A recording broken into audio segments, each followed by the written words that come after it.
a journey into the heart of darkness. Let me tell you a story that begins with a simple question that haunted one psychologist for decades. How do good people turn evil? The experiment that changed everything. Picture this, it's 1971, and Philip Zimbardo, a young Stanford professor, has a bold idea. He wants to understand what happens when you place ordinary people in a prison environment. So he builds a fake prison in the basement of Stanford's psychology building, advertises for volunteers, and carefully screens them to find the most normal, healthy, psychologically stable young men he can find. He flips a coin, some become guards, some become prisoners, that's it.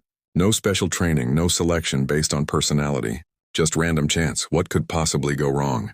When the mask becomes the face within hours, not days, not weeks, but hours, something sinister begins to unfold. The guards start acting like, well, guards, but not the kind you'd want.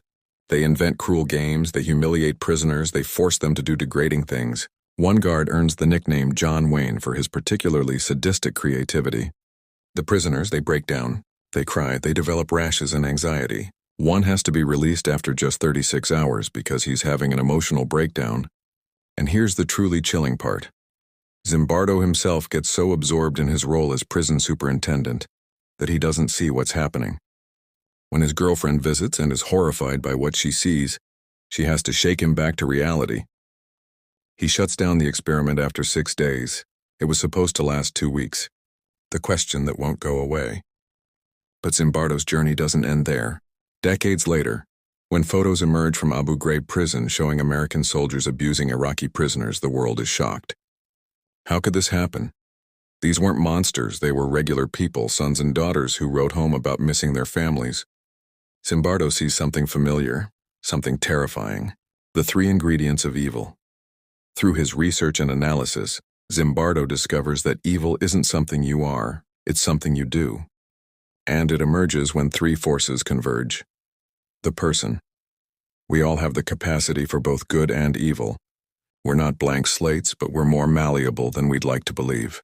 The situation. Put someone in the right or wrong circumstances with the right pressures, anonymity, and authority structures, and they can become someone they wouldn't recognize. The system. The rules, hierarchies, and institutions that create and maintain those situations. The just following orders excuse that echoes through history. The descent is gradual. Here's what makes it truly unsettling. Nobody wakes up one day and decides to become a monster. It's a slippery slope. First you do something small. Maybe you're just a bit harsh with your authority. Then a bit more. The line keeps moving and you keep crossing it until you're somewhere you never imagined you'd be. Zimbardo calls these small, seemingly inconsequential steps that take us across the line from good to evil without us even noticing. The banality of evil. Zimbardo builds on Hannah Arendt's concept of the banality of evil. The idea that the greatest horrors aren't committed by dramatic villains twirling mustaches, but by ordinary people who stop thinking, stop questioning, and just go along with the system. But there's hope, and yet the story doesn't end in despair, because if situations can bring out the worst in us, they can also bring out the best. Zimbardo introduces the concept of the heroic imagination, the idea that we can all be everyday heroes if we prepare ourselves to resist situational pressures. Some people in his studies did resist. Some guards were kind. Some bystanders spoke up. The question is, what made them different?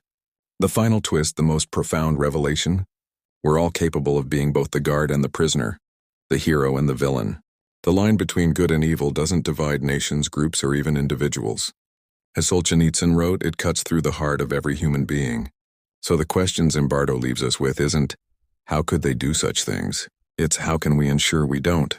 The answer lies in awareness, in questioning authority, in maintaining our individual conscience even when the crowd moves in another direction. Because in the end, the Lucifer effect isn't about understanding evil. It's about preventing it. And that starts with understanding that under the right circumstances, any of us could fall. The heroes are simply those who recognize the edge and choose to step back. What will you choose when you find yourself on that edge?